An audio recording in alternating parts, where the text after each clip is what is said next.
And good morning, everyone. Welcome to Good Quality morning. Perks with BPA Quality. We've got some Morning. special guests today. So, as you know, I'm Karen Dupree, Director of Quality Solutions here, and I'll go I'm around. Neil Eggers. Morning. Good morning. Good morning, everyone. Yeah, we're got some of our data scientists here from BPA. So we've got Dane Newman, and we've got Matthew Gryntysz, who looks like he might have dropped off somewhere. So Dane, it might be the Dane show. We'll see if we can get Matt back.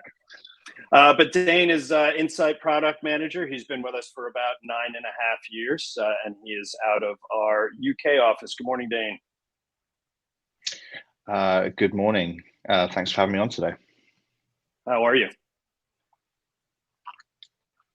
Yeah, I'm good. You know, UK, so it's afternoon time here, so middle of my day. I'm very well, thank you. As I was kind of looking at the content of these episodes again, felt very much pressured to switch from tea to coffee. And I'm trying a spiced rum coffee today, and yeah, it's not half bad. That's Mr. good. Gryntysz is back from the blip or the glitch. So welcome, Mr. Gryntysz.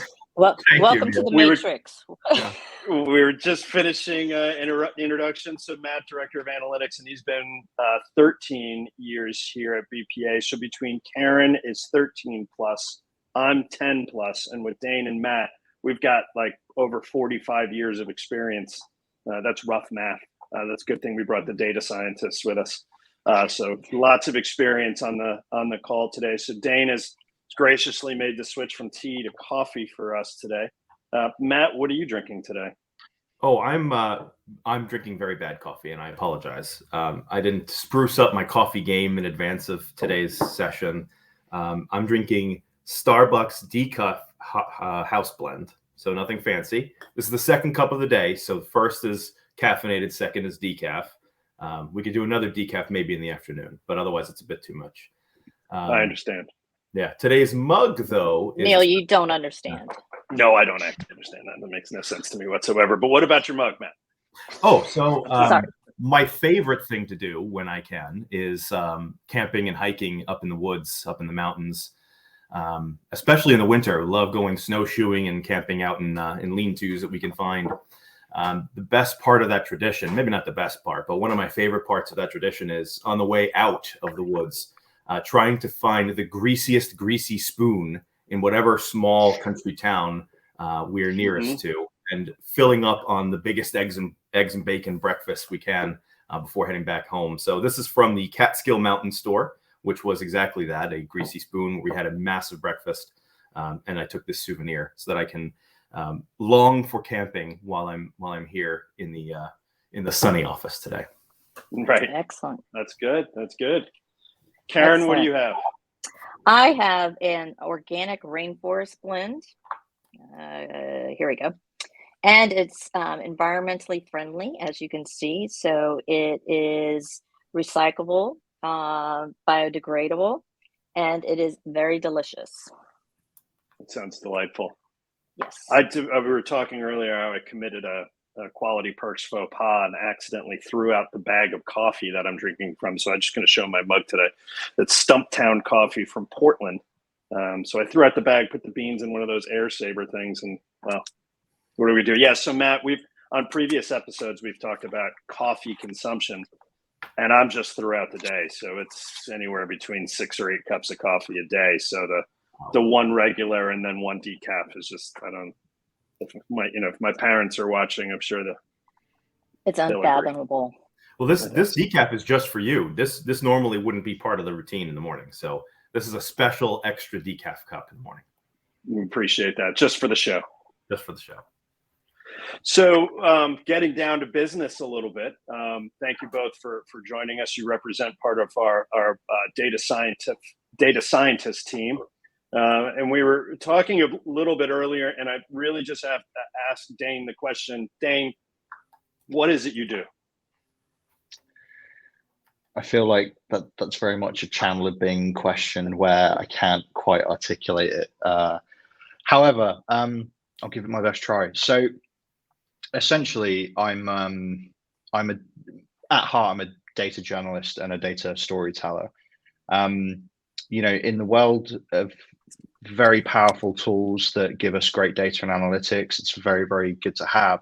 But essentially, when we're trying to solve a problem using root cause analysis and conveying what the problem is and what the possible solutions are to the people that need to fix them, that's kind of where I come in. So I convey the story, the idea of how to solve the problem as best as I can.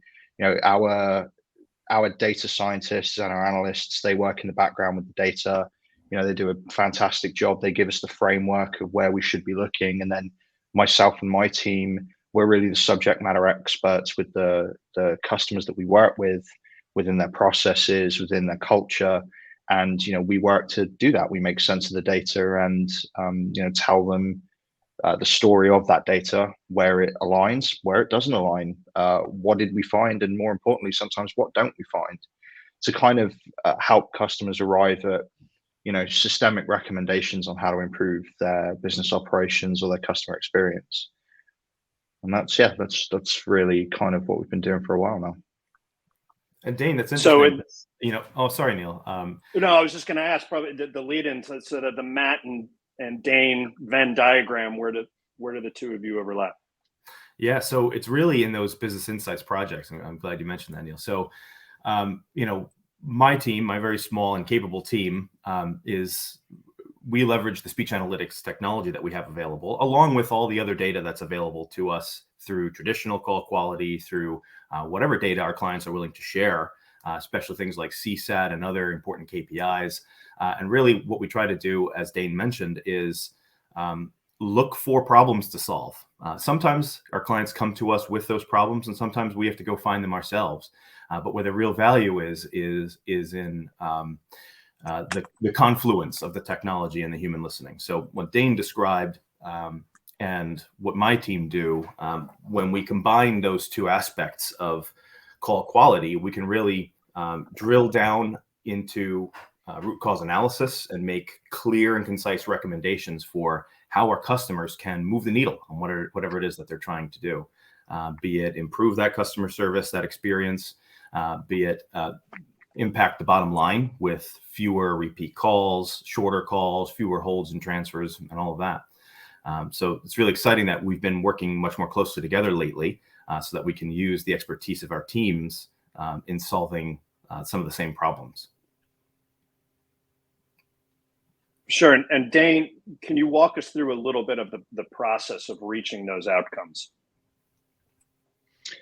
So yeah, certainly, at high level, especially in our proactive capabilities for our intelligence, we collaborate with our clients. We look through their data that may indicate that there's an opportunity, and an opportunity that aligns with our mission statement, which is, we're here to first and foremost improve our customers' customer experience with their guys, help them make efficiencies where there are possibilities to do so, and help them detect possible risks in things like compliance or regulatory spaces where our guys or speech, as it can do, is monitoring that performance.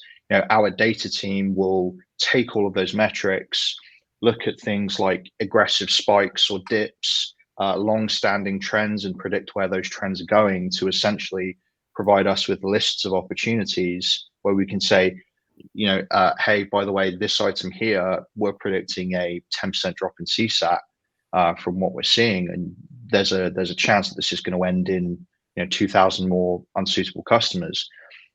Can we go in and find, can we go in and discover what's here, what's causing this?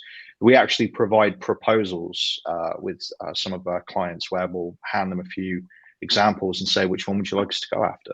Or which 2 or 3 would you like us to go after? What's really important right now? And then my team will do the root cause analysis, and we usually will arrive at a systemic recommendation to adjust that customer journey to make the effort quicker, easier, or to kind of help process or tool enhancements. And those ideas that we usually give them have ranged from the super conventional and the obvious to all the way to quite outside the box ideas. And it's really kind of a high level journey. And then they we give them all of that work, and then they choose what they want to do with it, and then feedback what the actual outcomes were. It's pretty in-depth analysis. I'm just thinking about all the different opportunities that could be leveraged using that type of deep dive. I think you caught me on the, all the way from the super obvious all the way down to, something that wouldn't have been found unless we were looking for it. So it's pretty interesting. I think that, I guess, a question for both of you to leverage off that. So a company that's just starting out their journey in the speech analytics space, what type of advice would you give them? Yeah, good question, Neil. I think there's a few things to consider when they're starting their journey. One is that the tool, while it's powerful and it can do a lot of amazing things, it can't do any of those things on its own, and it really needs strong strategy and governance to be effective. And I think that sometimes what we've seen with some of our customers or some prospects is that they might purchase the tool at great expense and not necessarily invest the right way in supporting that tool and really trying to get the most value from it. So having that strategy of how am I going to use this tool? What problems do I intend to solve using speech analytics? I think those are questions that everyone should ask themselves as they're starting their journey. Having the infrastructure in place, not just to use the tool, but to generate those leads, to dive deeper with the human element and listening to the calls that we identify through speech to really hone in on root cause. One of the things I like to say about speech is that it's very good at studying the breadth of an issue, right? We can quickly analyze all the calls that are handled in a certain time frame using speech technology. And what it's not as good at, and what human ears are much better at doing, is going deep. So it's the depth. We can write forms, bespoke forms, to ask questions that are very, very specific, and we can have our expert evaluators answer those questions that speech just isn't capable of doing today. So really the value is in not replacing your traditional quality program with speech, but with supplementing it and enhancing it, and kind of living where the two overlap. So looking at depth and breadth in order to really solve problems. I think that would be the advice I would give, is invest in the strategy and the infrastructure to support it and really drive value from it. Yeah, and have a clear understanding of what you're attempting to do. Have a game plan. That's going to change over time. It's a cruise ship, small course corrections over time, but having a game plan of what you're going to do over the long term is helpful as well, I would say. So I think both of you have very interesting roles at BPA. I'm wondering what from your lives brought you to this. So it's an interest in the data science. It's a specific skill set that one needs to have in order to be successful. I'm just wondering, how did you come to this specific role? Matt, you want to go first? Sure, I can go first. So for me, it was a job I had right out of college. I worked in a contact center, and my role there was outbound, which always is more challenging than inbound calls, as we know. In my specific role, it had to do with student loans, but I was a counselor. So my role was to place outbound calls to borrowers who were at risk of default and offer them solutions to avoid default. I couldn't even collect payments, but the number of times I was hung up on, screamed at, cursed at was staggering. And I think that inspired me a bit to try to change, I guess, the way we approach these things. And so the opportunity came along a couple of years after I joined that organization to start a brand new quality team. They had no call quality in place. And so I applied for the position. I was, I earned the role of a quality evaluator there. And being a brand new program, I was involved with all the aspects of setting it up. So form design, calibration, outreach to the teams that were impacted, trying to measure the efficacy of the form against real stats like CSAT and how much we collected and how many defaults we prevented. So I found that to be just a fascinating process, and to see the real impact of it, over the couple of years that I was there, was really gratifying. And so when I got this opportunity with BPA, started here as an evaluator doing similar work. Eventually you can really start to see how this work matters. And so I think that's what inspired me to continue on this journey. How about you, Dane? Yeah, well, pre-BPA, my career was a fairly diverse one. I think I worked in everything from jewelry wholesaling to working with an energy company. But I suppose what got me to doing what I'm doing now, pretty much every role I had at BPA, I certainly always had this mindset of I don't like doing things the way I'm always doing them. There has to be a better way with the technology we have today. And there were a couple of things I've done at BPA where I was quite proud that I invested a little bit of time to change a process or enhance something. And I always felt a sense of reward once I realized that the time investment back for the efficiency saving, that's great. We've made something better. We've made somebody else's, journey or someone's life at work a little less painful or a little less arduous. And so I've worked at multiple divisions at BPA, but once I got into, insight product management and doing these root cause analysis investigations for customers, it's pretty much as pure as you can get to the mindset I had in my other roles. I had just described myself as a passionate problem solver. So if you present me with a conundrum that doesn't have an obvious answer, then I'm definitely going to have fun trying to solve that problem. And it's always rewarding when the lightning strikes. You suddenly realize that's why it's happening, or even that's sometimes the data is a great point and it puts us in the right direction. But as Matt says, the technology is an enabler. It can't tell you absolutely everything. So that magic of still going in and finding that moment of lightning where that's what's causing the issue, that's really rewarding. And that's kind of what brought me to this spot here, really. Great feedback. I'm inspired, Karen. I don't know about you.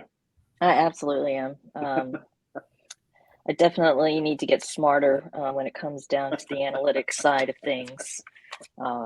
But and then Dane, absolutely. Isn't the best feeling once you have that lightning strike moment, getting to share it with the client and hearing them experience that lightning strike as well? That can be really gratifying. So I think that's another reason why we keep doing this, right? We find good results, and then 6 months later we get to measure to see if they were able to course correct and fix whatever that problem was. And I just love that. It's that aha moment. Mm-hmm. And you can literally see that light bulb like turn on above their head. Yeah. And it's an infinite game, right? It just keeps reinventing itself as we go. So I like the infinite side of it. Yeah, that's very much the case. I mean, to Matt's point, we've had some feedback from clients about, hey, look, we made this change based on what you said, and our CSAT went up by 17%, or our first call resolution has massively improved. And it's always great to hear that. And to your point, Neil, with the infinite side, that's the attitude we try and take, especially when you get to the end of an investigation and you're making recommendations. It's great to make conventional recommendations, especially if the evidence is pointing you to that. But you've also got to try and think, are there any unoriginal ways right now to solve this problem that we're not taking into consideration? So yeah, I agree totally with all those points. Good stuff. Well, I'd like to thank you both for your time today and the insights and the experience and the level of professionalism and the data and the recommendations that you both bring to our clients is really amazing. So thank you both for your time today. Karen, as always, it's great to share this 20 minutes, half hour with you. And we will see you back here next week for another exciting episode of Quality Perks. But actually, Matt, it's not next week; it's the week after. 2 weeks. 2 weeks. Spring break. There we go. Enjoy. Yeah. Dane, Matt, gentlemen, Karen, thank you so much for your time, and we will see you in 2 weeks. Thank you. Thanks, everybody. Bye. Thanks, everybody. Bye, everyone.